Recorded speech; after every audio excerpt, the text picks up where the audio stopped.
कहानी है रामपुर गांव की, जहां के मर्द महिलाओं को हमेशा नीचा दिखाने की कोशिश में रहते। अरे अभी तक खाना नहीं आया, क्या मुझे एक और शादी करने की जरूरत है? नहीं जी नहीं, ऐसा मत करना, वरना मैं कहाँ जाऊंगी। खाना लेकर मैं अभी आई जी। गांव की पंचायत में भी फैसले हमेशा औरतों के खिलाफ ही रहते। मैं जो फैसला सुनाता हूँ वो भगवान की आज्ञा होती है। इस लड़के ने अपने मन से शादी करके अच्छा नहीं किया। लड़के को घर भेज दो और इसकी शादी इसकी जाति की किसी लड़के से करवा दो, लेकिन ये लड़के, इसे तो गांव के बाहर निकाल दो। नहीं नहीं जमींदार साहब, ये क्या बोल रहे हैं? ऐसा नहीं हो सकता। मेरी बेटी मासूम है, इसे अच्छे बुरे की समझ नहीं है। अरे कहाँ जाएगी ये बेचारी? कहाँ जाएगी? इतनी चिंता है तो पूरे परिवार का गांव निकाला कर देते हैं। बेचारे पूरे बसे बसाए परिवार को गांव छोड़ना पड़ता है। चाहे जो हो, अगर बेटियों को कंट्रोल नहीं कर सकते तो गांव में रहने का कोई मतलब नहीं है।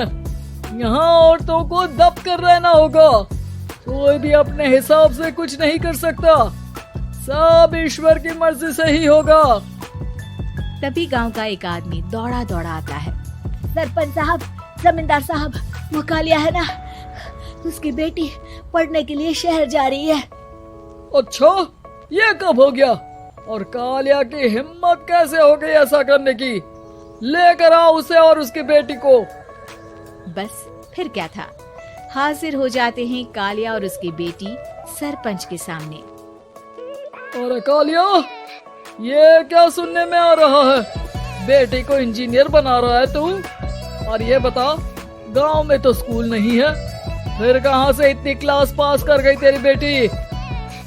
राधा, जो कि कालिया की बेटी है, उसे लगता है कि सरपंच उसकी तारीफ कर रहे हैं। सरपंच जी, मैंने ऑनलाइन पढ़ाई की है, डिस्टेंस लर्निंग से।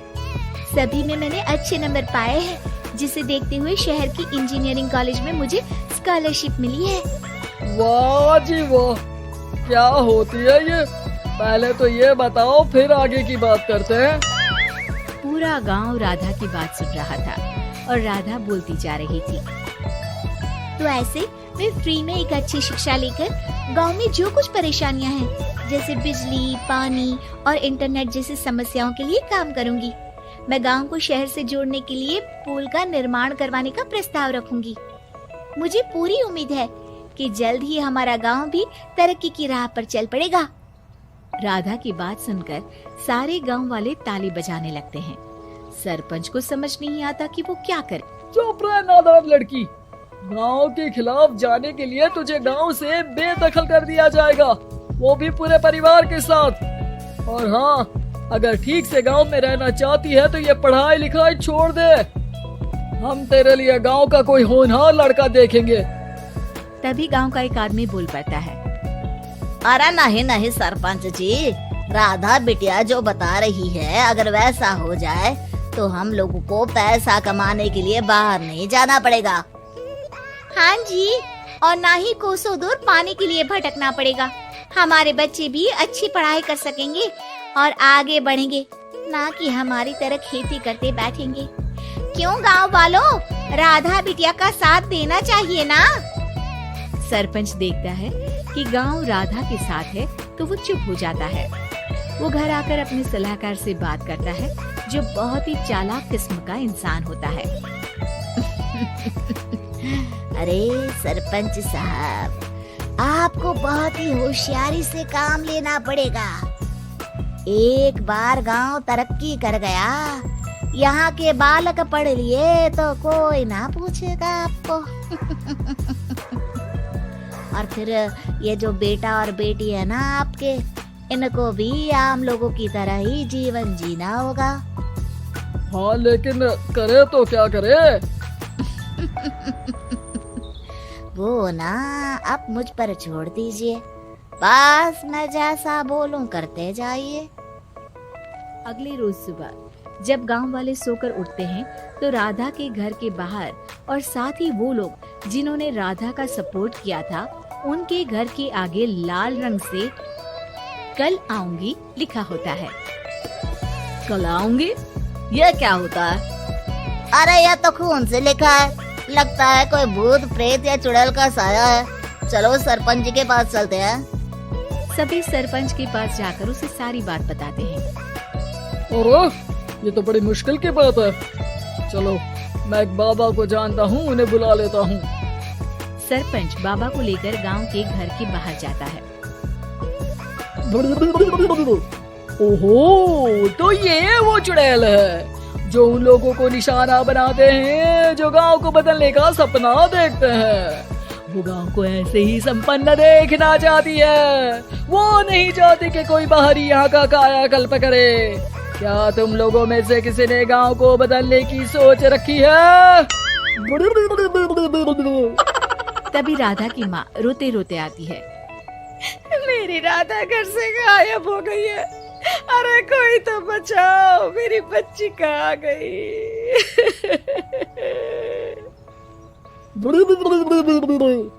ले गई वो चुड़ैल, तेरी बच्ची को ले गई। अब वो उसे श्रापित करके छोड़ेगी, उस पर चुड़ैल का साया हो जाएगा। तभी बुरी सी हालत में राधा भी वहाँ आ जाती है। उसके बाल चुड़ैल की तरह फैले होते हैं और कपड़ों में खून लगा होता है। सभी राधा को देखकर डर जाते हैं। माँ, पता नहीं मुझे कौन उठा कर ले गया था। अरे दूर दूर हो जा चुड़ैल, अब हम लोग इस गांव में नहीं रुकेंगे। अरे कैसे बातें कर रहे हैं आप? कल तो आप मेरे भरोसे गांव का हुलिया बदलने, अपने बच्चों को पढ़ाने और तरक्की उन्नति की बात कर रहे थे, तो आज क्या हो गया आपको? ये फिर तुम लोगों को बहकाएगी। ये चुड़ैल गांव में आ चुकी है, ऐसे ही ये तुम्हारे घर के बच्चों को भी ले जाएगी। गांव वाले राधा को गांव से बाहर निकाल देते हैं। उसके माँ बाप रोते रहते हैं, लेकिन गांव वाले नहीं मानते। मैं भी अपनी बहन के साथ गांव के बाहर रहूंगा, लेकिन वो पढ़ाई नहीं छोड़ेगी। वहीं सरपंच के घर पर सलाहकार कहता है। देखा, सांप भी मर गया और लाठी भी नहीं टूटी। लेकिन अगले ही दिन सरपंच के घर के बाहर भी वही शब्द लिखे होते हैं। और फिर सरपंच की बीवी कहती है, हमारी बेटी को किसी ने अगवा कर लिया है। तभी राधा का भाई वहाँ आ जाता है। अरे गांव वालों, मैंने सरपंच जी की बेटी को देखा था। वो चुड़ैल उसे उठाकर ले जा रही थी। अरे क्या मजाक कर रहे हो? नहीं नहीं सरपंच जी, आप नहीं जानते। वो चुड़ैल अब आपकी बेटी में आ जाएगी, जैसे राधा के अंदर आ गई थी। तभी सरपंच की बेटी वैसी ही हालत में वहाँ आती है जैसे राधा आई थी। पापा, पता नहीं कैसे मैं गायब हो गई थी। चुड़ैल, इसके अंदर भी चुड़ैल का साया है, मारो इसे। अरे नहीं नहीं, इसे भी राधा के पास गांव के बाहर ही भेज दो। अरे चुप रहो, मेरी बेटी कहीं नहीं जाएगी और चुड़ैल वुड़ैल कुछ नहीं होता है। अरे कैसे बात कर रहे हो सरपंच जी? आप तो बोल रहे थे कि आपका फैसला भगवान का ज्ञान होता है, तो अपने पर बात आई तो अब आप ऐसे बोल रहे हैं। अरे ना ना ना, आपको अपनी बेटी को त्यागना ही होगा। अरे बुलाओ बाबा को। राधा का भाई बाबा को ले आता है, जिसे अब गांव वालों के डर के कारण सच बोलना पड़ता है। मैं कोई बाबा नहीं हूँ, मैं तो मोची था। ये सलाहकार महोदय ने मुझे कहा था एक्टिंग करने को। अब वो मुझे पैसे देने वाले हैं। अब मुझे माफ कर दो। गलती हो गई, मुझे माफ कर दो। तभी वहाँ राधा आ जाती है। देखा सरपंच जी, जब गांव के बच्चे साक्षर होंगे तो आप जैसे लोगों की चालाकी नहीं चलेगी।